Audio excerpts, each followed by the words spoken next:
ओम नित्यं शुद्धं निराभासं निर्विकार निरंजनम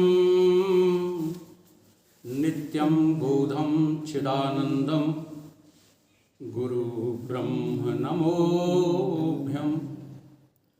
गुरुर्मूला क्रिया सर्वा लोके अस्मिन् कुलनायके तस्मात् सेव्यं गुरु नित्य अर्थ भक्ति संजीवतम ब्रह्मानंदम परम सुखदम केवलम ज्ञानमूर्ति द्वंद्वातीतं गगन सदृशं तत्त्वमस्यादिलक्ष्यम् एकं नित्यं विमलमचलं सर्वधी साक्ष्यभूतं भावातीतं तिर्गुणरहितं सद्गुरु तन्नमामि। मोहनिशातं देख विषेक अखंड तिमार हुए सुखधामी पूर्ण प्रकाश भयो उर्मे हिम द्वैत गयो लखे ललामी। सद्गुण कुंज खिले मनुमानस कर्म लोक दुरे भवगामी आत्म रूप विराज रहे गुरुदेव को बारंबार नमामि। गुरुदेव को बारंबार नमामि। ब्रह्मचर्य व्रति सो अखंड धृति सुकृति सन्मार्ग किए जिन तय प्रकृति से परे विकृति को हरे संसति संताप कियो जिन छय। जगति में जितेंद्र करी जागृति निवृत सद ज्ञान दियो निर्मय निर्भय। श्रोता समाज सभी बोलो श्री सतगुरुदेव भगवान की जय। भोजन तैयार है, एक बार जयकारा जोर से बोलो सतगुरुदेव भगवान की जय। भोजन में बहुत दम है।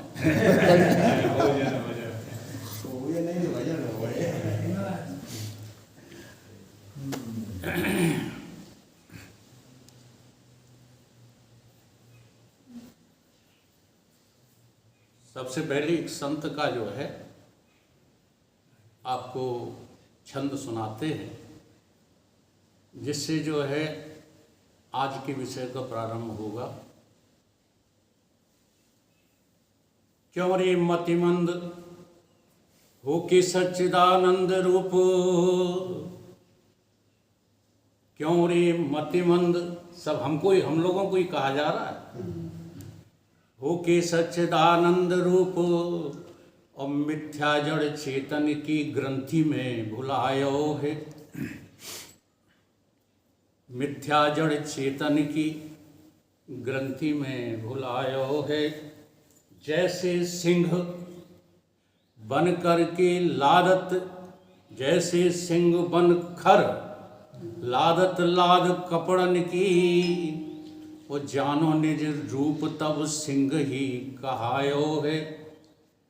भ्रमवश कस्तूरी मृग ढूंढ फिरो बन मन, और ढूंढ ढूंढ हारो तब अपने में ही पायो है। तो सतगुरु से लख ले तू सतरूप अपने को, तू ही तो जड़ चेतन की इस सृष्टि में समायो। तो ही तो इस जड़ चेतन की सृष्टि में समायो है। तो हमारे संत शिरोमण गोस्वामी तुलसीदास जी किसी भी विषय को प्रारंभ करते हैं तो उनका लक्ष्य कहाँ पर है, ये बात हम लोगों को पहले ठीक से समझ लेनी चाहिए। चाहे वो कोई सा भी ग्रंथ हो, रचयिता का लक्ष्य कहाँ पर है। गोस्वामी तुलसीदास जी ने प्रत्येक बात को तीनों सत्ताओं में कहा है। आत्मा की, परमात्मा की तीन सत्ताएं होती हैं, व्यवहारिक सत्ता, प्रातिभाषिक सत्ता और परमार्थिक सत्ता। जिसमें प्रातिभाषिक सत्ता की बातों को समझना थोड़ा ज़्यादा कठिन रहता है, लेकिन व्यवहारिक सत्ता और यदि कोई समझाने वाला योग्य पुरुष हो तो परमार्थिक सत्ता तो दोनों रामचरितमानस में स्पष्ट दिखाई देती है। मैं थोड़ा सा इशारा कर दूं आप लोगों को। परमार्थ सत्ता कहते हैं शुद्ध चेतन आत्मा को, परमात्मा को, जिस परमात्मा में कभी कुछ होता नहीं है, आज तक कुछ हुआ नहीं है, किंचित भी संसार वहाँ है ही नहीं, उस सत्ता का नाम है परमार्थिक सत्ता। और व्यवहारिक सत्ता ये है जो हम बिना उस आत्मा के ज्ञान के इस सत्ता की सत्यता को नकार नहीं सकते। अगर व्यवहारिक सत्ता को आपको नकारना है तो आपको आत्मबोध, परमात्म ज्ञान, ब्रह्म ज्ञान होना बहुत आवश्यक है। बिना ब्रह्म ज्ञान के यदि आप व्यवहारिक सत्ता को नकारते हैं तो आप नष्ट भ्रष्ट हो जाएंगे, आपके पल्ले कुछ नहीं पड़ेगा। हाँ, न तो 2 दिन से गए पाड़े, क्या है, हलवा मिले ना माड़े। न तो आप लौकिक व्यवहार के रहेंगे और न आप जो है पारलौकिक कोई उन्नति कर पाएंगे। फिर से समझ लो, जो इंद्रियों के द्वारा, अंतःकरण के द्वारा जो मैंने अपनी बुद्धि में सत्यता निश्चय कर ली है, उसका नाम है व्यवहारिक सत्ता। और हम इसी को सत्य स्वीकार किए बैठे हैं। ये बिना ब्रह्मबोध के कभी भी समाप्त नहीं होगी, यानी बिना परमार्थिक सत्ता में पहुंचे कभी ये समाप्त नहीं होगी। एक बीच की सत्ता है, जिसे कहते हैं प्रतिभासक सत्ता। ये जो प्रतिभास होता है उसको तो आप बिना गुरु ज्ञान के, बिना ब्रह्म ज्ञान के प्रतिक्षण प्रतिदिन नकारते ही रहते हो। जैसे आपके रात्रि में आए हुए स्वप्न, जैसे आप अकेले में बैठे कोई कल्पना कर रहे हो और उस कल्पना में डर जाओ तो थोड़ी देर बाद कहोगे, अरे वो मेरी कोरी कल्पना थी, कहीं भूत प्रेत नहीं है। उसे कहते हैं प्रतिभासक सत्ता, जो बिना ज्ञान के नष्ट हो जाती है। उस सत्ता का नाम क्या है? प्रतिभासक सत्ता। और जो बिना ब्रह्म ज्ञान के नष्ट नहीं हो सकती, उसका नाम है व्यवहारिक सत्ता। तो हमारे संत शिरोमणि तुलसीदास जी रामचरितमानस में इन तीनों सत्ताओं को लेकर के चले हैं। उनका अधिक जोर या तो व्यवहारिक सत्ता पर है या परमार्थिक सत्ता पर। और जब कोई विषय वो प्रारंभ करते हैं, वो ही नहीं, प्रत्येक संत जो ब्रह्म बोध को प्राप्त है, ब्रह्मज्ञानी संत कोई भी बात प्रारंभ करता है तो परमार्थिक सत्ता से करता है, उपसंहार करता है तो परमार्थिक सत्ता में करता है, और बीच में व्यवहारिक सत्ता की बातें समझाता है और समझता है। तो यहाँ पर भी जो प्रारंभ किया गया है वो परमार्थिक सत्ता से प्रारंभ है बात। इसमें कहा गया है कि सब जानत प्रभु प्रभुता सोई, कदब कहे बिन रहे न कोई, तहाँ वेद अस कारण राखा, भजन प्रभाव भांति भव भाका। ठीक है, तो वो क्या है? प्रभु की प्रभुता क्या है? हम लोग प्रभु की प्रभुता को माया का रूप दे देते हैं। इसलिए किसी संत ने कहा भी है कि प्रभुता को सबको चाहे और प्रभु को चाहे ना कोई, और एक बार तुम प्रभु को चाहो तो प्रभुता दासी होए। तो प्रभु की प्रभुता है या हम सबकी सब जो है प्रभुता है? यहीं पर हम चूक जाते हैं, क्योंकि प्रभु को प्रभुता से और प्रभुता को प्रभु से भेद करके देखने लगते हैं। वहीं पर चूक हो जाती है, वहीं पर हमारी समझ बिगड़ जाती है। क्योंकि जो संसार है, संसार जो है वो केवल प्रभु की प्रभुता मात्र है और कुछ है ही नहीं। अब इसको सत्य समझोगे और प्रभु को झूठ समझोगे तो सब काम हमारे बिगड़ते चले जाते हैं। तो यहाँ पर पारमार्थिक सत्ता से बात प्रारंभ की गई है।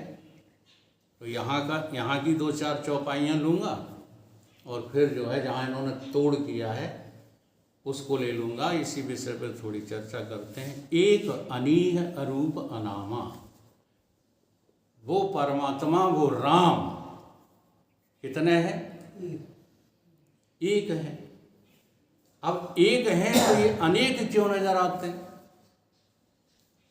एक का हमने तात्पर्य नहीं समझ पाया, इसीलिए तो वो अनेक नजर आते हैं। वो एक जो भी होगा वो अनेक में परिवर्तित हो ही जाएगा। 1-2 में परिवर्तित हो जाएगा, 2-3 में हो जाएगा, 3-4 में हो जाएगा। और एक को तुम बांटोगे तो बट भी जाएगा। बट जाएगा कि नहीं? एक का आधा कर दो, 1/2 हो गया कि नहीं हो गया? तो परमात्मा ऐसा एक नहीं है। परमात्मा कैसा एक है उसके विषय में भगवान श्री कृष्ण ने गीता में उपदेश देते समय अर्जुन को समझाया है। अविभक्तम च भूतेषु विभक्तम इव च स्थितम। कैसा है परमात्मा? परमात्मा कभी बंटता नहीं है, उसे कभी बांटा नहीं जा सकता। अविभक्तम, कभी वो विभक्त नहीं होता, लेकिन विभक्तम इव च स्थितम, हमेशा नजर आता है बटा हुआ। परमात्मा जैसे एक बार रामकृष्ण परमहंस से जो है किसी ने कहा कि मैं तुमसे शास्त्रार्थ करूंगा, वो विषय रखूंगा कि ईश्वर नाम की कोई चीज है नहीं। उन्होंने कर लो भैया, हम तैयार हैं। उस विद्वान ने बड़े बड़े प्रमाण, श्रुतियों से प्रमाण, शास्त्रों से प्रमाण दे दे करके और सिद्ध कर दिया कि ईश्वर नाम की कोई चीज है नहीं। रामकृष्ण परमहंस तो बड़े सरल चित्त वाले संत थे। उन्होंने कहा कहो महाराज। वो सारी बातें पब्लिक के सामने, लोग बैठे थे, श्रोता बैठे थे, उनके सामने हो रही थी। कहो हम विजयी हुए कि नहीं? तो परमहंस जी मुस्कुराने लगे और उन्होंने कहा इसमें कोई शक नहीं है कि आपके समान विद्वान 4-10 जिलों में हमने आज तक न सुना न देखा, परंतु आपकी एक एक जो है प्रमाणित वाणी ये सिद्ध कर रही है कि अगर ईश्वर न होता तो ये सारे प्रमाण तुम्हारी वाणी से निकलते कैसे? बोलो, अगर ईश्वर न होता तो तुम इतनी विद्वता जो यहाँ पर दिखा रहे हो ये आती कहाँ से? तो ईश्वर की सिद्धि को कोई जो है काट नहीं सकता, क्योंकि ईश्वर लक्ष्य से ब्रह्म ही है। ठीक उसी प्रकार से हम लोग जीव हैं, अनेक हैं, लेकिन लक्ष्य से एक वही ब्रह्म है। ब्रह्म के अतिरिक्त और कुछ भी है नहीं। परंतु यदि तुम बिना सोचे समझे कहोगे कि हम ब्रह्म हैं तो आप नष्ट भ्रष्ट हो जाओगे। इसलिए ब्रह्म तक की यात्रा करने के लिए हमको बहुत कुछ साधनाओं से गुजरना पड़ता है। वो सारी साधनाएं करने के लिए ही ये रामचरितमानस है, श्रीमद् भगवत गीता है, श्रीमद् भागवत है, और भी तमाम ग्रंथ और पुराण हैं। उनको पढ़ने का अर्थ ये नहीं होता है कि हम केवल विद्वता छांटते फिरें। उस विद्या के द्वारा तुम उस परम तत्व को भी तो जानो जो कैसा है, एक है, अविभक्त है। बटा हुआ एक नहीं है। फिर दूसरा लक्षण कहा गोस्वामी जी ने, अनी है, उसमें कोई इच्छा नहीं है। अब देखो, अगर उस परम तत्व में कोई इच्छा नहीं है तो बिना इच्छा के संसार तो उत्पन्न होता नहीं। बड़ी रहस्य की बातें हैं ये। हम लोग पढ़ते रहते हैं, सुनते रहते हैं, लेकिन पढ़े सुने पर कभी भी चिंतन नहीं करते, निधिध्यासन नहीं करते, मनन नहीं करते, शोधन नहीं करते। और ये सब नहीं करोगे तो आपकी साधना जो है व्यर्थ जा रही है।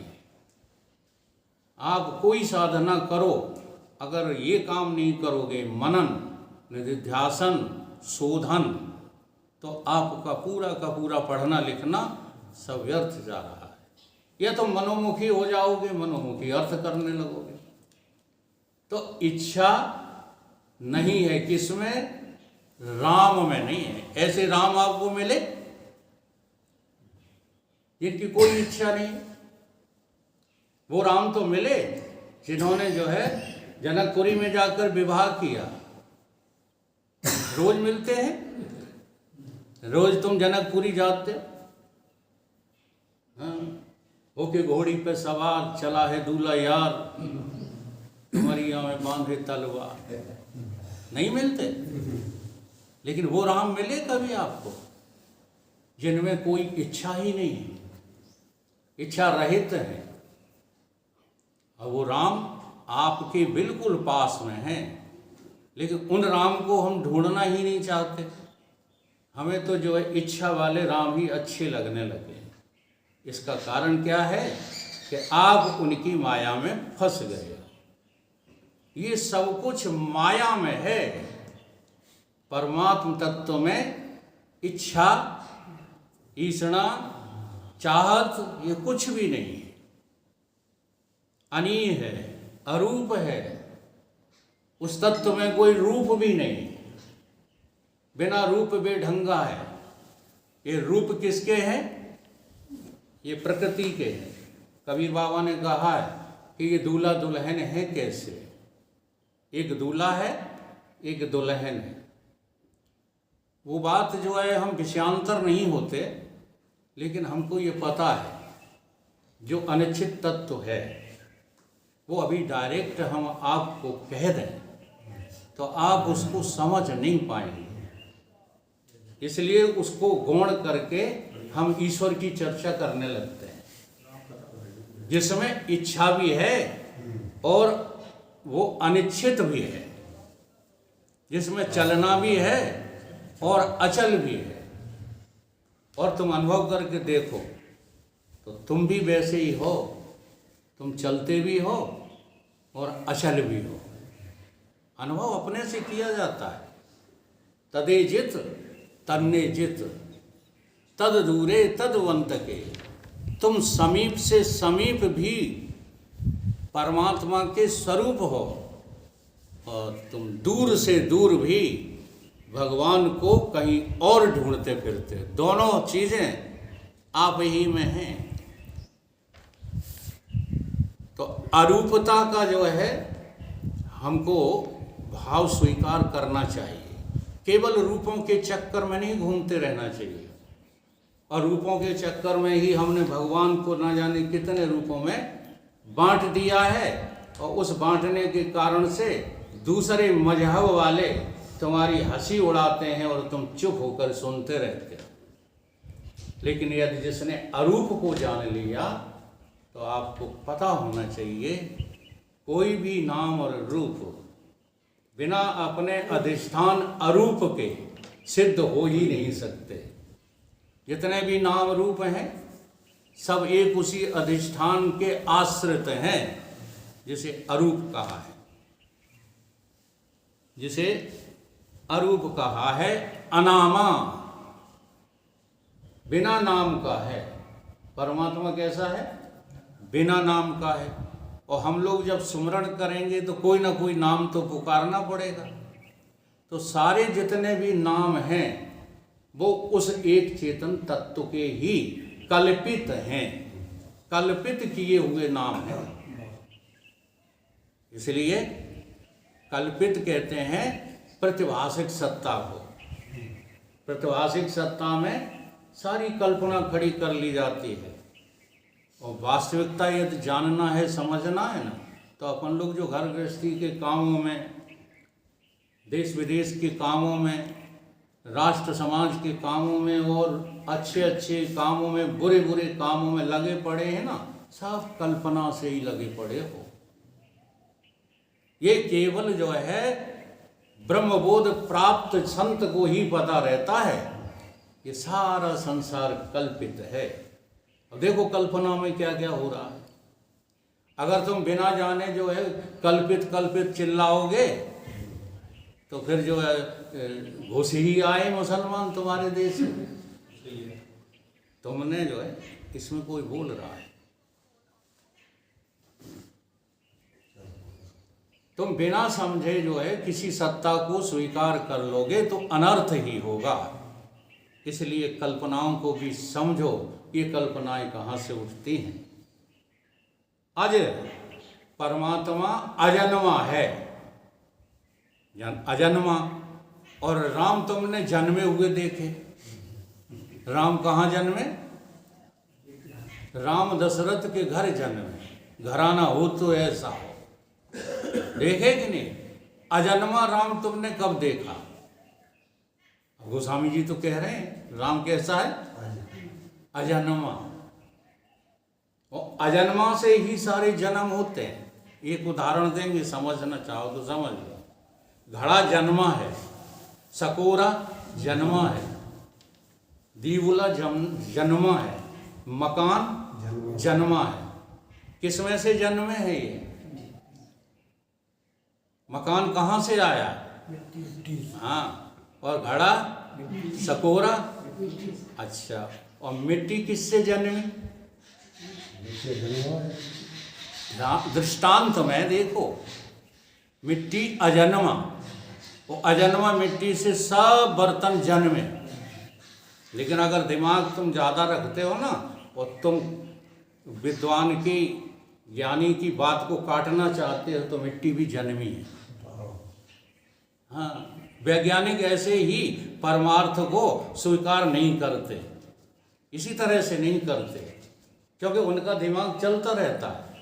ये मिट्टी को देखो अजन्मा बता रहे, अब उन्होंने तो दृष्टांत में अजन्मा बताया, तुम सिद्धांत में ले गिरे। समझ रहे हो? ऐसे तर्क कुतर्क खड़े होने लगते हैं तो हम पीछे हो जाते हैं। इसलिए हमारे संत शिरोमणि गोस्वामी तुलसीदास जी ने जहाँ पर ये तोड़ हुआ है, साफ साफ कह दिया। क्या कह दिया? कि अगर भवानी और शंकर हमारे ऊपर कृपा करें तो हमारी तुच्छ से तुच्छ कविता भी सारे संसार में कैसी हो जाएगी? मान्य हो जाएगी। अब वो कृपा क्या है? हमारे ऊपर कृपा हुई शंकर भगवान की, पार्वती की कि नहीं? तो उसका भी इशारा हमारे कुशवाहा जी ने किया था। वंदे भवानी शंकरौ श्रद्धा विश्वास रूपण। देखो बहुत सीधी बात है, व्यवहारिक सत्ता में तुम ढूंढ ढूंढ के हार जाना। तुम्हें शंकर पार्वती मिल जाए तो चुनौती हमसे ले जाना, और जब भी मिलेंगे तब तुम्हारे भाव के मिलेंगे। तुम्हारी जो भावना होगी, जाके रही भावना जैसी, और प्रभ मूरत देखी तिन तैसी। वो मूरत तो होगी किसकी? परमात्मा की, सूरत नहीं होगी। और मूरत कभी भी स्थायी नहीं रह सकती। रामकृष्ण परमहंस को देवी साक्षात होती थी, लेकिन जब तोतापुरी सदगुरु मिले तो देवी ने स्वयं आकर के कहा कि हमारे पीछे क्यों पड़े हो, हम तो नकली हैं। असली देवत्व तो है ये तोतापुरी के पास, उनको गुरु बनाओ और सही तत्व में स्थित हो जाओ। और सही तत्व तुम्हारी हमारी सूरत है, जिसका नाम है वेदों में, शास्त्रों में आत्मा व्यष्टि रूप से, और परमात्मा यानी ब्रह्म समष्टि रूप से। इसलिए श्रद्धा विश्वास ही भगवान शंकर और पार्वती का साक्षात स्वरूप है। जिसको श्रद्धा नहीं है, देखो श्रद्धा सरल बात नहीं है। जी हाँ, श्रद्धा जानते हो किसको कहते हैं?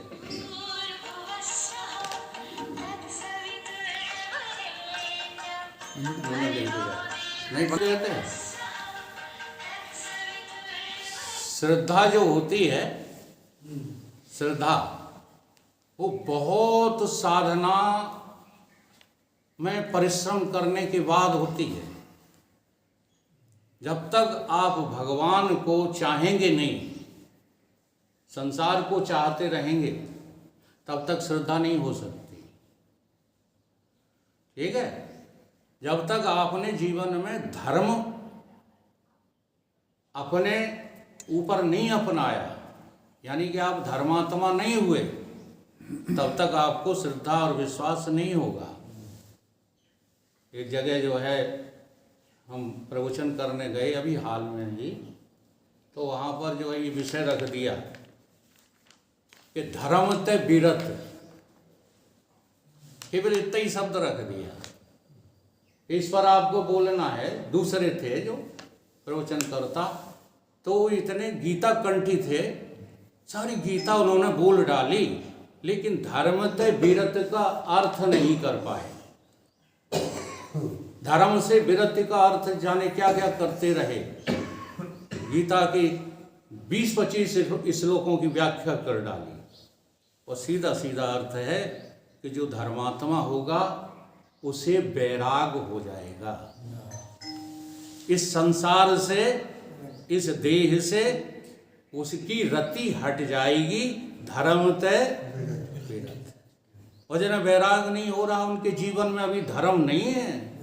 जी हाँ, जबरदस्ती खूब करो। धर्म से क्या प्राप्त होगा? वैराग प्राप्त होगा, विवेक जगेगा।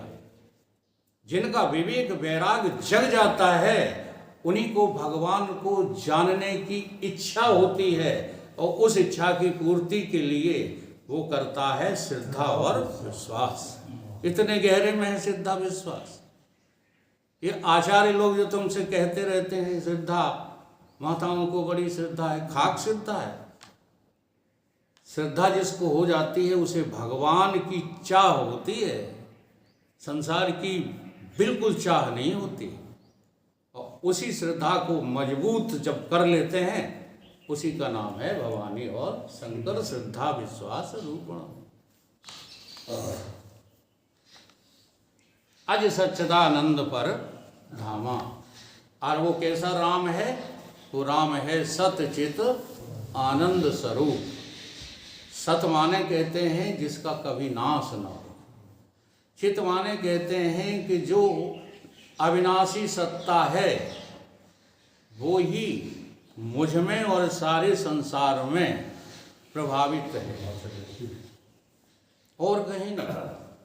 जैसे अभी हमारी कुशवा जी ने श्लोक उठाया था, हमारी बीच में टोकने की आदत नहीं, लेकिन मन करता है कि इसको स्पष्ट करो। न तद भाष्यते सूर्यो न शशांको न पावका।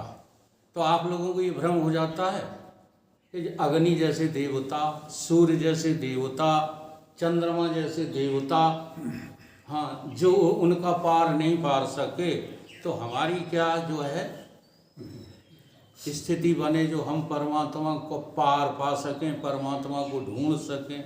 और क्या हो जाते हो? परमात्मा की तरफ से निराश हो जाते हो, क्योंकि सदगुरु के द्वारा तुमने इनके अर्थ नहीं समझे। बाहर देखो भैया, मान जाओ, ना कोई सूरज है, ना कोई चंद्रमा है बाहर, ना कोई अग्नि है। ये किसके लिए कहा जा रहा है? न तद भासते सूर्यो, यानी तुम्हारी नेत्र इंद्रिय परमात्मा को नहीं देख सकती, ये कहा जा रहा है। आई बात समझ? न भासते, क्या है? न भासते सूर्यो न पावको। अब अग्नि जो है, अग्नि का अर्थ क्या? ये जलने वाली अग्नि नहीं। हाँ, तुम्हारी वाणी, तुम चाहे जितना चिल्लाओ, तुम परमात्मा के विषय में बोले ही नहीं पा रहे हो। क्योंकि परमात्मा जब आपको मिल जाएगा तो जो आधी अधूरी बात हम लोग कहते हैं ये कहना बंद कर दो।